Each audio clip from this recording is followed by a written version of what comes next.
করলা আলু বেগুন দিয়ে মলঙ্গি মাছের চচ্চড়ি। সবাইকে আসসালামু আলাইকুম। জ্বর আসলে অসুস্থ হলে রুচি না থাকলে এরকমের চচ্চড়ি খেতে অসম্ভব লাগে। নেলায় নেলায় খেবেন গরম ভাতের সঙ্গে। তাহলে চলুন দেখে আসি খুব সহজে ঝটপট এই চচ্চড়ি রেসিপি। মাছগুলো আমি সুন্দর করে ধুয়ে নিয়ে ভিজিয়ে রেখেছি নরম হওয়ার জন্য, আর মাথাটা কিন্তু ফেলে দিয়েছি। যখন এই মাছটা শুটকি দেওয়া হয় ভিতরে যে ময়লাটা থেকেই যায়, আনামিজ তারা দেয়, তাই মাথা ফেলে দিয়ে ধুয়ে নিয়েছি। আর এদিকে আমি একটা বেগুন নিয়েছি, একটা করলা, একটা আলু দেখুন এভাবে করে কেটে নিয়েছি। করলা দিলেও একটুও তেতার কোনো পাবেন না, একটু তিতা লাগবে না আর কি। তো যাই হোক, প্রায় এক সপ্তাহ অসুস্থ ছিলাম, জ্বর, কথা বলতে পারছি না এমন অবস্থা। রেসিপিতে দিতে হবে রসুন কুচি আর পেঁয়াজ কুচি দিয়ে দিলাম। আমি ভালো করে একটু ভেজে নিব। তার আগে দিয়ে দিচ্ছি সরষের তেল। সরষের তেল দিয়ে এই চচ্চড়িটা করার চেষ্টা করবেন। খুবই কথা বলতে খুব কষ্ট হচ্ছে, প্রায় এক সপ্তাহ জ্বর, যেমন গলা ব্যথা, তারপর কয়েকদিন ধরে তো প্রতিদিন রেসিপি দেওয়া হচ্ছে না, তো কই সুস্থ হই তারপরে। তো যাই হোক, আশা করি সবাই ভালো আছেন। আর এদিকে ভাজা হয়ে গেছে দেখুন। ভাজা হওয়ার পরে আমি সেই মাছের শুটকিগুলো দিয়ে দিলাম। এমন পদ্ধতিতে করছি একদম হালকা মশলায় ভাজা ভাজা করে চচ্চড়িটা অন্যরকমভাবে। সত্যি নেলায় নেলায় খেয়ে নেবেন কিছুটা ভাত, অসুস্থ হলেও গরম ভাতের সঙ্গে। তো শুটকিটাও অলরেডি আমি ভেজে নিয়েছি। এইরকম করে যদি চচ্চড়ি করেন, যে করলাটা আপনার তিতা হওয়ার কোনো প্রশ্নই আসে না, এতটা স্বাদ হয়।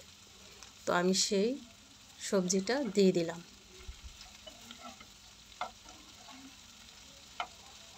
এইভাবে করে যদি খালি করলা দিয়েও চচ্চড়িটা করেন, তিতা আসবে না। তো আমি এখন ভালো করে সবজিটাও ভেজে নিলাম। সামান্য লবণ দিয়ে দিলাম, সামান্য হলুদ আর সামান্য মরিচের গুঁড়া, মানে একদম হালকা মশলা। পেঁয়াজ আর রসুন কুচি তো দিয়েছি, বাটা কিছুই দিব না এখানে। সত্যি আপনারা একটু খেয়ে দেখবেন এভাবে করে। শুটকিটা ছিল মলঙ্গি মাছ। ভাজা হয়ে গেছে, কিছুটা কাঁচামরিচ ছেড়ে দিয়ে দিলাম। আর কালারটা দেখুন অসাধারণ। আর অবশ্যই যারা শুরু থেকে শেষ পর্যন্ত আছেন, প্লিজ একটা লাইক দিয়ে ভিডিওগুলো দেখার জন্য কন্টিনিউ করবেন। যারা শুরু থেকে আমার সঙ্গে এই পর্যন্ত আছেন, অনেক ভালোবাসা রইল তাদের প্রতি। যারা নতুন এসেছেন, ওয়েলকাম আমার কুকিং চ্যানেলে। অবশ্যই সঙ্গে থাকবেন, ভালো লাগলে সাবস্ক্রাইব করে বেল নোটিফিকেশন অন করে রাখবেন।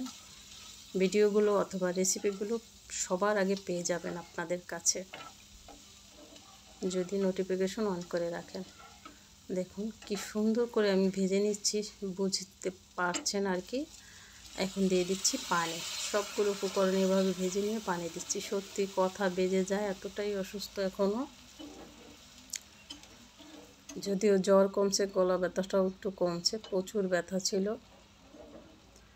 তো যাই হোক, এখন আমি সুন্দর করে চুলা একদম বলকালে আমি মিডিয়াম টু লো আছে রেখে দিয়ে জিরা টালা দিয়ে দিলাম।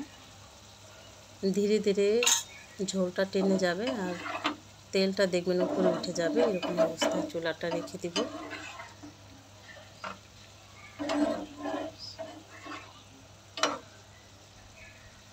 তো এইভাবে করে আমি আবারও সুন্দর করে উল্টাপাল্টা করে দিচ্ছি।